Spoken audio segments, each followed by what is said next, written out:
J'ai fait ma petite vidéo. Il n'est pas dit le nom de quelqu'un. Stade Félix Boye là. B là. Ha! Les gens sont levés, on leur a donné car, on leur a donné plein de sardines, beaucoup de choses. Ils n'ont même pas pu. Il y a eu que le stade, même la pelouse, même là, ne peut pas briller. En fait, cela même là, c'est... Je pense bien que si les partisans du oui sont conscients de quelque chose, ils doivent se rendre compte que à la réalité même là, ils doivent arrêter. Effectivement, en Côte d'Ivoire, de mémoire d'Ivoirien, le seul politicien qui a pu battre Félicia, c'est Koudou. C'est Laurent Gbagbo. Voilà. Mais toi, tu sais que c'est le qui bat, mais pourquoi le fait que je ne dise pas son nom là, ça te fait, ça te pose de problème. Il n'a pas envie de dire, mais créer de problèmes. J'ai dit, je suis mort de rire.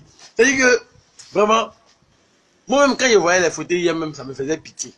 Je suis en train de penser même qu'il est mieux même, il n'a qu'à demander à Big Togo, il n'a qu'à rembourser l'argent, où il a mis l'argent, il n'a qu'à donner. Ouh!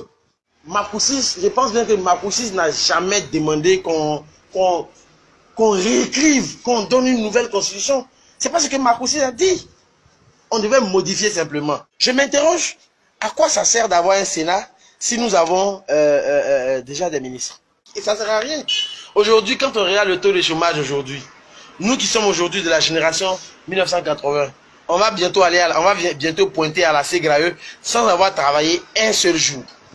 Je pense que ça doit amener ces gens-là à comprendre. Et au-delà, ils ont levé le verrou. Bon, le verrou de l'âge et tout. Moi, personnellement, je trouve que pourquoi lever le verrou? On peut dire oui, tant que la personne est bien importante, oui, il peut gouverner. Non, ce n'est pas une monarchie. Non, je suis désolé. Ce n'est pas une monarchie. À 75 ans, nous tous on est ici là, à 75 ans, on sait que tu ne peux plus réfléchir. Mais lever la limitation d'âge, pour quelle raison? À quelle fin? On ne sait pas. Vous êtes pressés. Laissez-nous le temps de bien détailler le texte dans tous les moindres détails. Mais non, on ne nous laisse même pas faire ça. Hein? On nous dit non, oui, allez-y voter, allez-y voter. On ne vote pas dans le vide. Il y a une partie de l'opposition qui dit non, il ne faut même pas laisser, ils vont tricher. Joe, vous aussi, dans quel pays vous avez vu, on ne triche pas? Vous savez qu'ils vont tricher. Mais je pense que l'idéal pour moi, je pense que l'esprit démocratique voudrait qu'on parte et on parte pour aller voter au moins non. Tu n'es pas d'accord, tu dis tu votes non.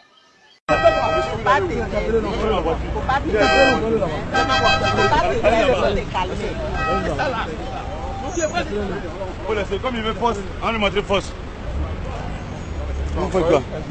Hein? Je chauffe maintenant. Ne réagissez pas ainsi.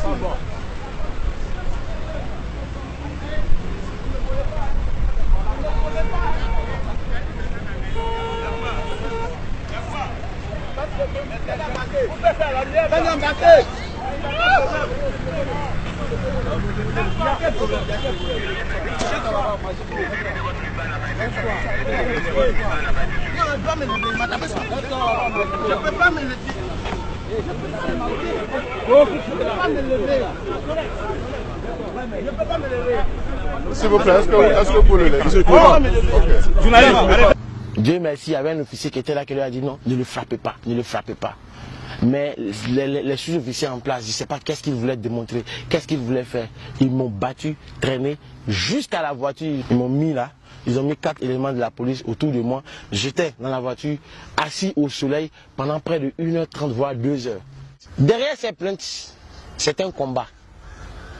C'est un combat que je suis en train de mener. Parce que quand on voit ces populations s'attaquer aux institutions de la République, c'est parce que nous avons perdu de vue les fondamentaux. Respecter les lois que nous nous sommes données nous-mêmes.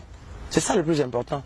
Quand les justiciables sont tout le temps brimés, quand les justiciables sont tout le temps volés, agressés, violés, ou bien même tués, et qu'on part porter plainte à la police, ils ne sont jamais rétablis dans leurs droits. Qu'est-ce que vous voulez qu'ils fassent? En gros, c'est une façon pour eux de dire non, ce qui m'est arrivé, il faut que je me rende justice. Donc cette plainte, pour moi, c'est un combat parce que je suis prêt à aller jusqu'au bout. Je vois Olga Otro, de nouveau réveil, en train de se faire gifler au palais, là-bas, au palais de justice et être mis au violon. Mais qui vous a dit qu'elle n'a pas porté plainte? Elle a porté plainte. Mais sa plainte n'est jamais arrivée quelque part. Siri Jedmel a été tabassé. Qui vous a dit qu'il n'a pas porté plainte? Il a porté plainte. Mais où est-ce que c'est arrivé? Ça n'est arrivé nulle part. Et c'est pour cette raison que je me suis adressé directement au procureur de la République, M. Adou Richard, pour lui dire que pour une fois, il faut qu'il puisse se saisir de cette affaire. Parce que trop, c'en est trop. De simples citoyens se font tabasser, humilier, nuit et jour. Qu'est-ce que lui fait? Moi, je pense que Adou Richard est un très bon magistrat. Et je pense qu'il va se saisir de cette affaire-là. Il faut que cette affaire soit tirée au clair une bonne fois pour toutes. Parce que si ce n'est pas fait, ok, on comprendra qu'en Côte d'Ivoire, 1, la liberté d'expression n'existe pas. 1, la liberté individuelle n'existe pas. La liberté d'informer n'existe pas. En gros, dans quoi est-ce qu'on est? Je viens de vous montrer ici 3 vidéos. Et ces vidéos vous montrent totalement la progression de Daouda Sa Majesté Coulibaly. Vous avez vu comment il a progressé. Et vous pouvez comprendre aujourd'hui pourquoi il a changé. Donc soyez indulgents. Moi, ça me fait toujours rigoler. Parce que vous voyez très bien comment le gars était virulent. Comment le gars s'attaquait directement au régime en place. Comment il était déterminé. Parce que c'est lui qui disait le mieux ce qu'était vraiment ce régime. Il avait compris depuis fort longtemps et il dénonçait. Jusqu'au jour où ils l'ont intimidé avec la police. Ils l'ont humilié. Ils l'ont manqué le respect. Ils l'ont battu. Depuis ce moment, Daouda Coulibaly a totalement changé.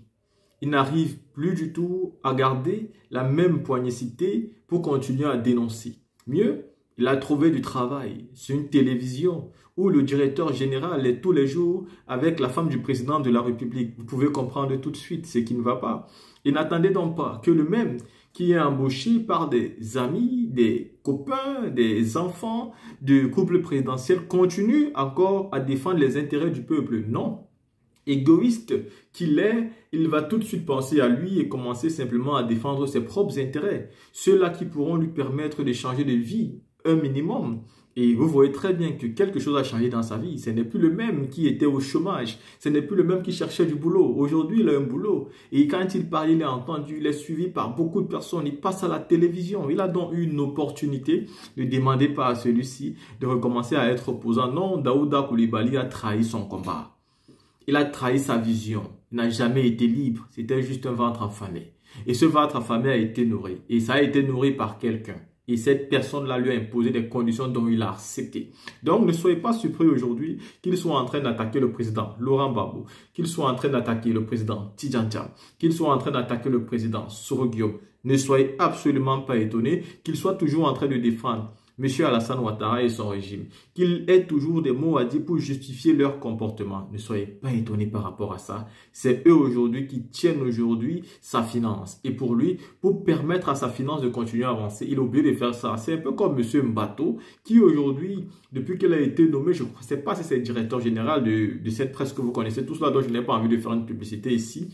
Tous les jours, il fait des publications où il sac le président Laurent Gbagbo. Ne vous posez absolument pas de questions. Quand vous avez vu comme il a quitté le FPI. Non, ne vous posez pas de questions. Ce sont des gens qui sont nourris par le régime en place. Et donc, pour moi, ils sont dans leur combat pour pouvoir garder leur pétence quotidienne. Qu'est-ce qui vous surprend là-dedans? Rien ne devrait vous surprendre. Là, je voulais vous montrer ces éléments de vidéo pour que vous compreniez qu'à un moment donné, ce monsieur Daouda avait pourtant à dire. Il était pourtant crédible. Il dénonçait pourtant sérieusement. Mais qu'est-ce qui s'est passé? Eh bien, comprenons tout simplement que ce qui s'est passé, c'est qu'il est nourri aujourd'hui par ceux qu'il critiquait hier. Et par conséquent, il n'a jamais été idéologue.